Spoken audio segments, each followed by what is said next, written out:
Good day, Kabibal, and welcome to our Learn at Home Facebook Live. For the discussion today, our topic will be on employing multiple intelligences and differentiated instruction in our classes. Before we begin, take note of the following reminders. Make sure you are registered to the webinar to have your e-certificate of participation. Visit certificate.vibalgroup.com to generate your proof of attendance. Share the video using hashtag LearnAsOnePH as our official hashtag to our Vibal webinars. Experience learning, ka-Vibal! And now, to proceed with our webinar this evening, it is my pleasure to introduce to you our distinguished speaker today. Speaker for today's Learn at Home session is an educator by profession and by heart. She has a degree in Bachelor of Secondary Education, major in English, and is a candidate for the degree of Master of Arts in English with specialization in teaching English to speakers of other languages or TESOL.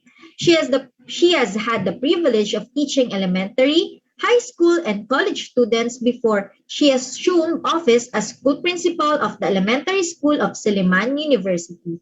Her experience with varied groups of learners has affirmed her belief that teachers should first get to know their learners in order to create an engaging and effective teaching learning environment.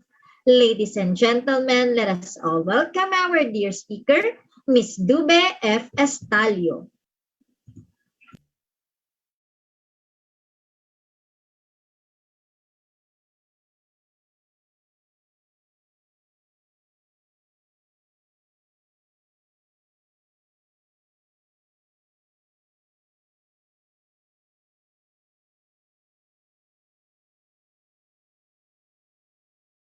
Good evening and welcome to another Learn at Home session with Vibal.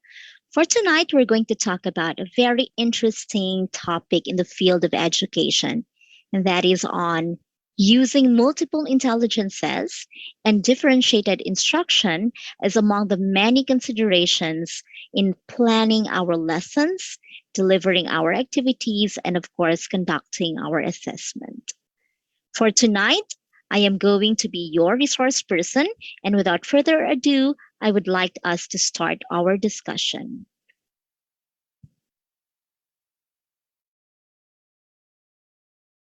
Okay, tonight's topic is integrating multiple intelligences and differentiated instruction in the remote classroom. Okay, and we will look very closely at what each of these important terms mean, starting off with multiple intelligences. This is a theory by Howard Gardner that claims that there is not just one, but 9 different intelligences. And this is very useful in the field of education because it aims to provide teachers with alternate means to identify or group learners based on their inclinations or strengths with the purpose of determining student-centered instruction. So this is Howard Gardner in the picture, and he's the proponent of the multiple intelligences theory. Okay. In this picture, we get to see all those 9 different multiple intelligences that were identified by Howard Gardner in his theory. First, we have the naturalist intelligence, okay, which we will talk more in detail in a while. Then we also have the musical intelligence, the logical mathematical intelligence, the existential intelligence. Of course, we have the interpersonal intelligence, bodily kinesthetic intelligence. Then we also have linguistic intelligence. And to complete the list, we have intrapersonal intelligence. Now we talk about each one more closely in the next few slides, starting off with verbal linguistic intelligence. So this is the kind of intelligence which refers to the learner's ability to use both oral and written skills or language skills to process and understand information and to produce outputs, such as in the form of speeches, books, emails, journals, and so many others. Logical mathematical intelligence, on the other hand, from the words logical and mathematical themselves, describe a learner's ability to make use of numbers and equations to solve problems. Visual spatial intelligence talks about one's natural ability to decode graphic information and interpret maps. Our fourth intelligence is the musical intelligence, which is an innate ability among our learners to produce and make meaning of notes and the different types of sounds. Naturalistic intelligence, on the other hand, refers to a learner's inclination in identifying, understanding, and working with different types of plants, animals, weather formations, and other elements found in the natural environment. The sixth in the list is the bodily kinesthetic intelligence, which has concluded the Tokyo Olympics. At least the Philippines' participation in it was one of the most memorable ever in the entire history of the Philippines. But despite the ratings or the Olympic results, we all agree that all those athletes who contended for the various titles, various medals in the different sports are all gifted with the sixth multiple intelligence, and that is bodily kinesthetic intelligence, which basically is the ability to use one's own body to create products, solve problems, or execute physical activities. The seventh on the list is interpersonal intelligence, which has something to do with a person's ability to identify, understand, and sympathize with the moods, desires, motivations, and intentions of others. In contrast to interpersonal intelligence, we have intrapersonal intelligence. Although both are very much closely related, it does not guarantee that a person has both interpersonal and intrapersonal intelligence, or that a person scores fairly high in both areas. Because intrapersonal intelligence talks about one's ability to recognize and assess his or her own moods, desires, motivations, and intentions.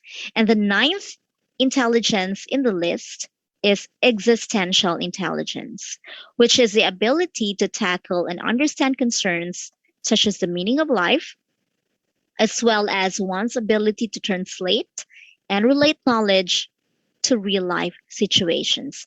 Now, the ninth multiple intelligence, which is existential intelligence, is actually being debated by experts as to whether or not it is a valid form of intelligence. In fact, it is said that the proponent, Howard Gardner himself, has claimed that existential intelligence is difficult to prove and very difficult to measure.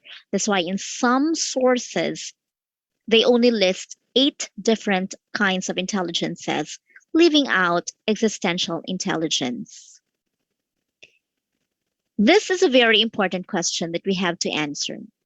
Why should we design our classes around our learners' multiple intelligences? If we believe that each learner has a different set of intelligences as compared to another, and that there is not one particular uniform set of intelligences that every learner is endowed with, then why is it necessary for us teachers to design our classes around our learners' multiple intelligences? I'd like to give you a moment to kindly answer this, and let's be very honest with our responses. Kindly type in the chat box, in one word, a phrase, or even a sentence, your answer to this question.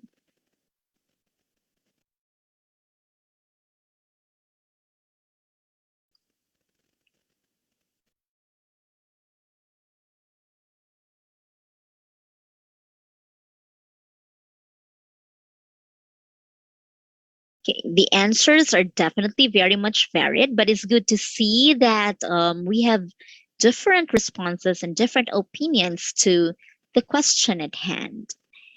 And we have to finish in 10 counts. Let's start counting. One, two, three, four, five, six, seven, eight, nine, and 10. Thank you very much. We now move on to what Howard Gardner himself, the younger version of him, at least in comparison to the first picture, Howard Gardner himself gives us a very convincing answer to our question on why we have to design our classes and even our assessment activities around our students' multiple intelligences.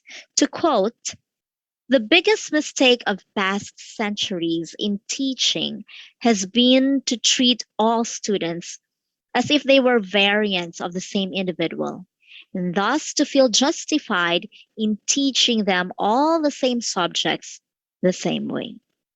Truly, we cannot put all our students in just one box because they are different individuals with different learning preferences and different intelligences.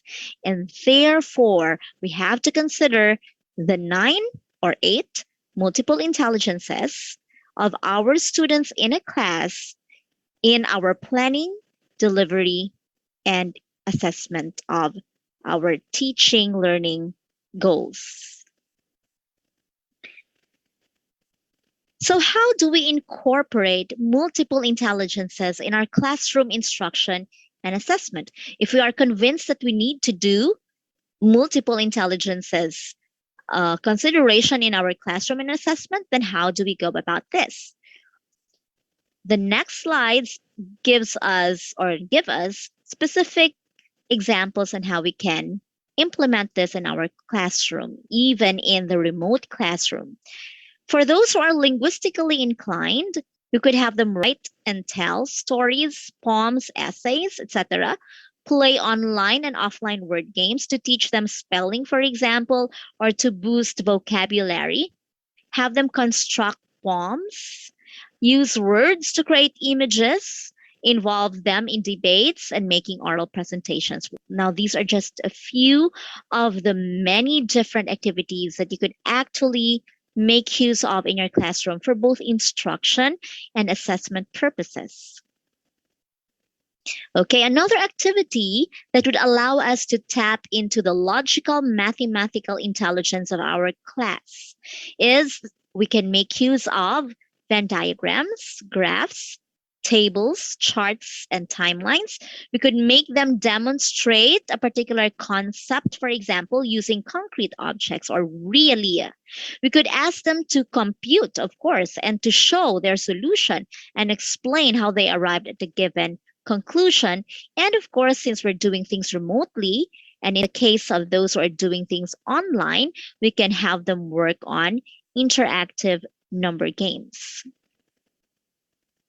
For the musically intelligent, they could listen to, play, and create music. They could also do their own music videos. They can rewrite the lyrics of a song to teach a concept. And we could even use music in the teaching of a subject such as history, wherein we could use music as a basis for making students understand the history, geography, and culture of a given group of people, a given place, or even of a given period in history. For the bodily kinesthetic intelligence group, the obvious answer would be one activity that we could implement is for them to be allowed to play sports or games, physical games, that is. We could also make them dance and devise their own choreography based on let's say, a reading selection, based on a video they watched, or based on a song that, that we asked them to listen to. We could have them dance and do mime. Arts and craft is another one of those activities that we could have them work on to cater to the bodily smart students.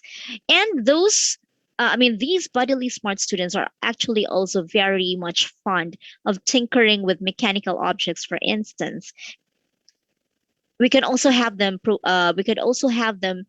do activities that would make them stand up, get something like, the game Bring Me would be a very good energizer, or even a very good teaching activity for those who are bodily kinesthetic. Role playing, simulation, or acting of whatever form is also an example of the many activities under bodily kinesthetic intelligence. And of course, sewing, crocheting will also fall under the same list. The list goes on. For those who are gifted with spatial intelligence, we could actually invite them to sketch or to draw in our classes and to create 3D art. We can have them do a little woodwork if we want to, arts of many different forms. We can also make use of maps, charts, diagrams to encourage learning and have them design buildings, fashion clothing or pieces of clothing for fashion and even for history. We can teach history through the clothes that our ancestors, for example, wore. And we could have them paint scenery to depict an event or a period in time. For the naturalist intelligence group, they love spending time outdoors. And although we're doing things remotely this time around, we could still incorporate activities wherein we ask them to go out, maybe do an exercise or do planting or gardening outside as part of our performance tasks. We could have them collect plants, rocks, animals, listen to outdoor sounds, use the outdoors as a classroom, and we teachers could even model that, provided that your internet connection, for example, is good. For those who are doing modular mode of learning, for example, our alternative to this one would be by presenting pictures of the different elements of nature, which will invite our students' naturalist intelligence to come out. We could also have them take care of or grow a plant or take care of a pet, even if we are not in our usual face to face or physical classroom. And we can incorporate experiments that have something to do with nature, or even create a nature area or playground on campus back when things were allowed to be uh, in person. And now that we have to do things remotely, we could make our students do this in their own homes. That they have their own garden patch, for example, or their own nature playground wherein they can get in touch with nature and with their naturalist intelligence.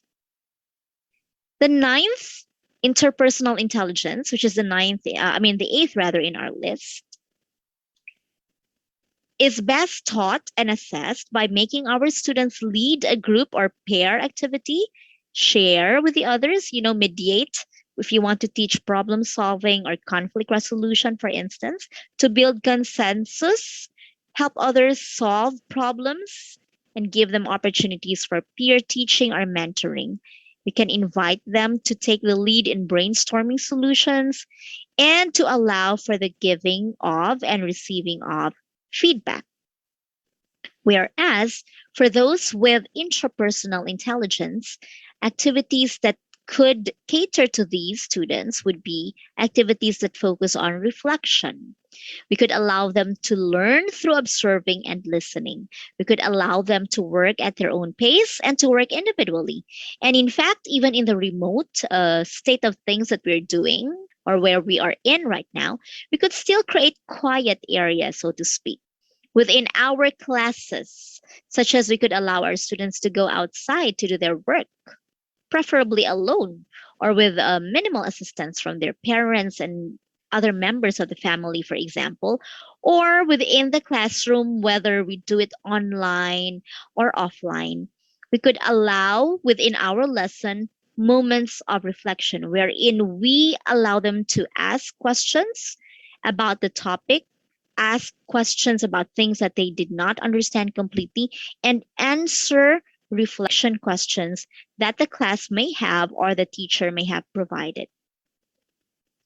Now, let us please take note that when we talk about multiple intelligences and the tasks or activities that would cater to the different intelligences, we are, of course, not supposed to give just one particular set of activities to students based on their inclination. So, for example, if you know that a student is linguistically intelligent, of course, you do not expose the students to just making use of language through writing or through speaking.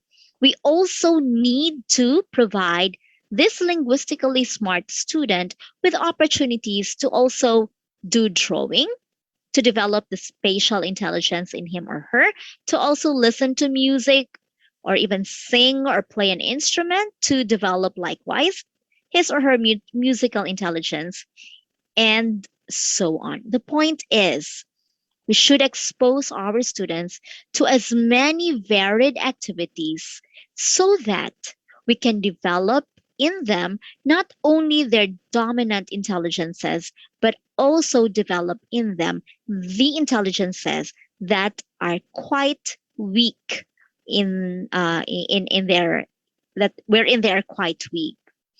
Okay, stop and check. In a scale of 1 to 10, with 10 being the highest and 1 being the lowest, how much have I considered the multiple intelligences of my students in my instruction and assessment for the past 2 years? Now we're looking at 2 years here because 1 year represents the traditional or the face to face setup, and the other year represents the remote setup because of COVID 19. So, very quickly and very honestly, kindly type in the chat box your honest answer to the question: in a scale of 1 to 10, how much have I considered the multiple intelligences of my students? There is no need to be ashamed. What is important is now we are learning about the importance of multiple intelligences, and that now that we have become more aware of this, we shall become better at providing our students with varied, multiple intelligence inclined activities. Okay, let's now move forward. Now, our topic here today talks about multiple intelligences and differentiated instruction. So, now that we're done discussing multiple intelligences, we will now talk about differentiated instruction. So, what is it exactly? What is DI or differentiated instruction exactly? It is a framework or philosophy characterized by providing different students who have with different learning activities to cater to their mixed abilities, multiple intelligences, the varied difficulties or learning challenges they experience, and the different backgrounds from where they come. It is also, according to Carol Ann Tomlinson, is a writer, a process of ensuring that what a student learns, how he or she learns it, and how the student demonstrates what he or she has learned is a match for that student's readiness level, interests, and preferred mode of learning. So, simply put, when we say differentiated instruction, it just goes to say that we are supposed to make our instruction vary or make it different because students themselves are different from one another. This one is also from Carol Ann Tomlinson, this time with David Sousa, which explains that differentiation is neither revolutionary nor something extra. It is simply teaching mindfully and with the intent to support the success of each human being for whom we accept professional responsibility. So it is very clear in this quote that everyone is capable of differentiating instruction and, in fact, also even assessment. Because this is nothing revolutionary, this is nothing extraordinary. This is just an act of being extra mindful in our teaching, in making sure that we are intentional in what we do to support and promote the success of every student under our care. So the question to ask and answer now is, why should teachers differentiate instruction and assessment? Why should we do that? Why should we bother varying the way we teach and the way we test? We have this picture to look at and think about. On the picture, you see a lot of animals, right? Okay, you can identify all those animals in there, such as you can find a bird, a monkey, you have a penguin, you have an elephant, a fish. Okay, this one is a seal, and this is a dog. And seated behind the table is the teacher. And the teacher says, for a fair selection, everybody has to take the same exam. Please climb that tree. Now, what do you think will happen next? Who do you think will top the test? The obvious answer here is the monkey. And it's because the monkey is naturally inclined to be good at climbing trees. He has that innate ability or innate intelligence of being able to climb the tree. Poor fish. That fish would flunk the class. Because no matter how much the teacher might teach the fish, and no matter how many hours the fish might put into practicing how to climb, that fish, if indeed it would learn how to climb, would never be able to outclimb that monkey. And this, sadly, accordingly, is our education system. Although we have fairly progressed through decades, but still, this is a reality that sometimes some of us forget that not everyone in class is a monkey and that some are penguins while others are fishes. Okay, let's move on. Why then should we differentiate? First, it is because students vary in their intelligences, their abilities, their learning preferences, and needs. Next, our students also come from varied cultures, from different socioeconomic status, and have differing levels of motivation. Third reason, according to research, students learn more effectively in differentiated classrooms. And this is very obvious because the more you differentiate your activities, your teaching, and your assessing, you are able to cater to as many varied multiple intelligences, preferences, and needs of the students. And therefore, when students' needs and preferences are met, they are more likely to learn effectively. And finally, if they learn effectively, then their motivation for learning and the amount of participation that they put into your class would also increase. So, how should we differentiate instruction and assessment in our remote classes? We may do this by differentiating four ways. First, we can differentiate our classes by differentiating content or what is being taught. Next, we can also differentiate the process, how we teach. Third, we can differentiate the product or the output, how students demonstrate their learning. And finally, we can differentiate instruction and assessment by differentiating the learning environment or where the learning takes place. For instance, here's an example of how we can differentiate content in the subject on reading or literature or simply in language. We're talking content here. So, one thing we can do is we could present our students with an activity, okay, for them to read an online or an offline text and answer comprehension questions related to the selection. Many of us, I'm sure, have been doing this, but we shouldn't stick to just one way of teaching or assessing because we also could do other things such as making them supply an appropriate ending to a story, distinguishing fact from opinion, and even reenacting a part of the reading selection through a video, for example. Or you could also vary that by making them draw a particular part which they like or a particular part that the teacher will require of them to interpret or analyze. Okay, next, we can differentiate instruction and assessment through process or how we teach.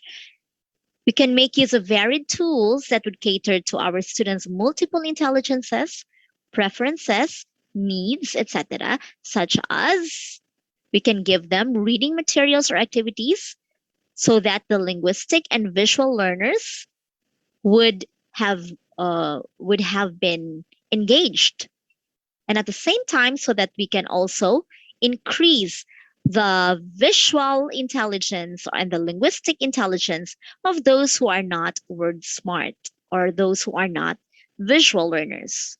Next, for those who are auditory, we could also make available audiobooks for them to read. For the kinesthetic and tactile learners, they can do e-games. But let us please not forget that while we differentiate, let us always remember to go back to our goals or our target competencies. Of course, the activities that we give, we could vary, but make sure that by the end of the lesson, our students learn or meet the desired outcomes or target competencies. Next, in differentiating product or their performance task, or when we allow them to give us their output, we could actually require them to do different things. It could be of their choosing, or it could be of the teacher's choosing, and more ideally, sometimes of the student's choice and other times of the teacher's choice.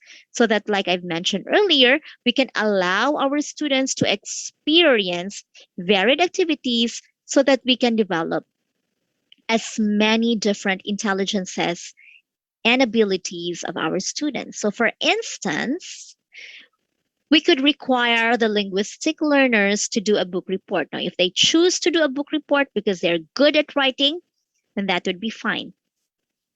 For those who are good at drawing, those who are spatial and visual learners, then we could have them choose or give them the option of doing a graphic organizer to illustrate, for example, the plot of a story. Now, for those who are musically inclined, of course, a rap or a song composition would be among their many different choices. And for those who are kinesthetic, role playing a particular scene, for example, or role playing what they have learned from the story, or building a diorama of a particular scene or of the entire plot of the story would be good alternatives. But take note, when you differentiate for assessment, most especially, make sure that you also use different sets of rubrics. Obviously, it would be very unfair for us to rate our students who have decided to do a rap by using a rubric for grading a book report, right? So let us always be careful that when we allow for differentiated output or product, we also should be ready to assess using different rubrics. The fourth way by which we can differentiate instruction and assessment is by differentiating the learning environment. And because we are doing remote learning or remote teaching learning this school year, then we have two options, and that is either through collaborative work. You know, we can provide a learning environment which allows for collaboration with classmates. If you're doing online, you could have students go into breakout rooms, for example, to discuss a concept or to come up with their presentation in the case of assessment. Or you could give them the option to work alone, whether online or offline.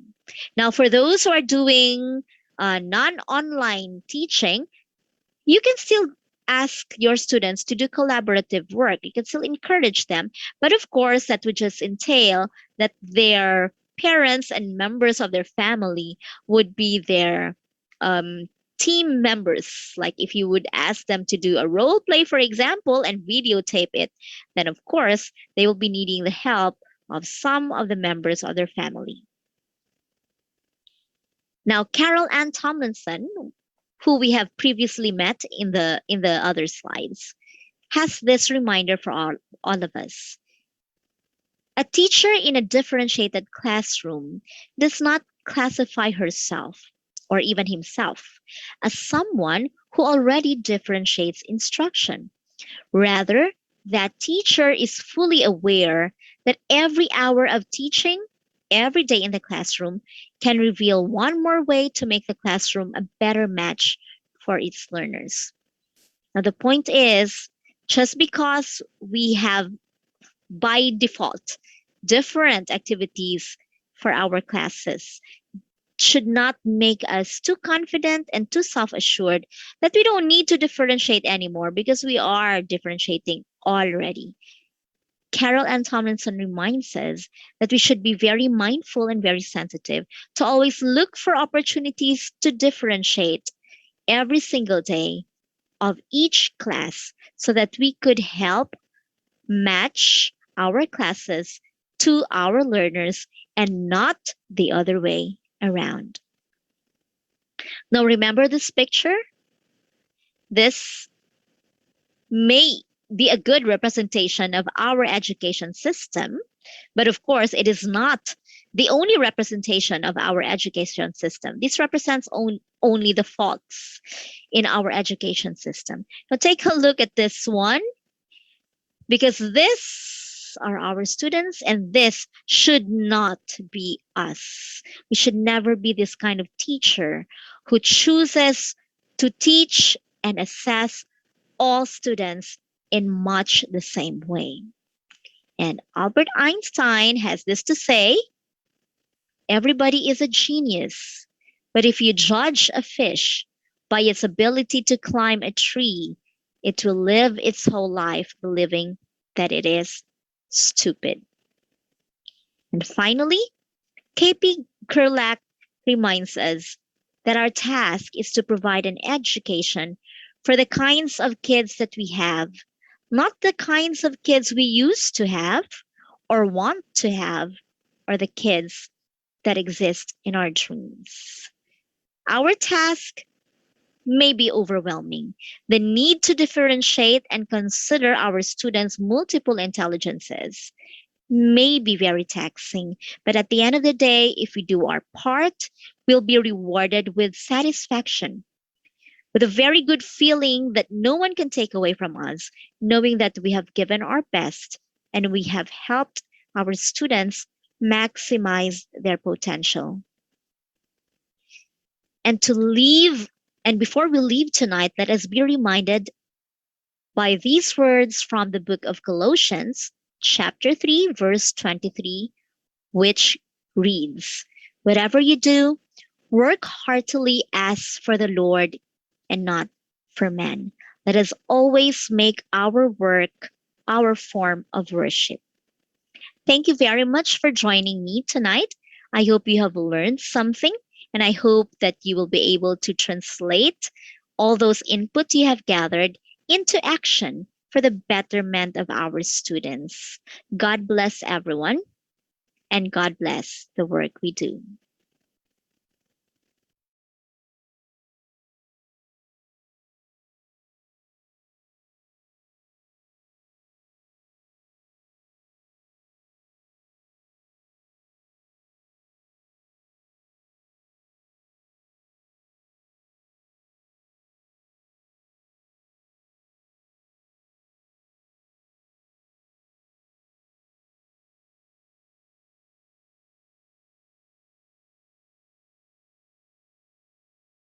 There we have it. In behalf of Vibal Group Incorporated, I would like to thank our speaker for today for this eye-opening and insightful learning session. It is an honor to have you with us today, ma'am. And to all our Kavibal viewers, all thanks to you for your continuous patronage to our daily learning session. Don't forget to register to get your e-certificate of participation. The link is in the caption of this webinar. We also encourage you to subscribe and watch on our official Vival Facebook and YouTube channel. Muli, maraming salamat at magandang araw sa ating lahat. Happy weekend mga kabibal!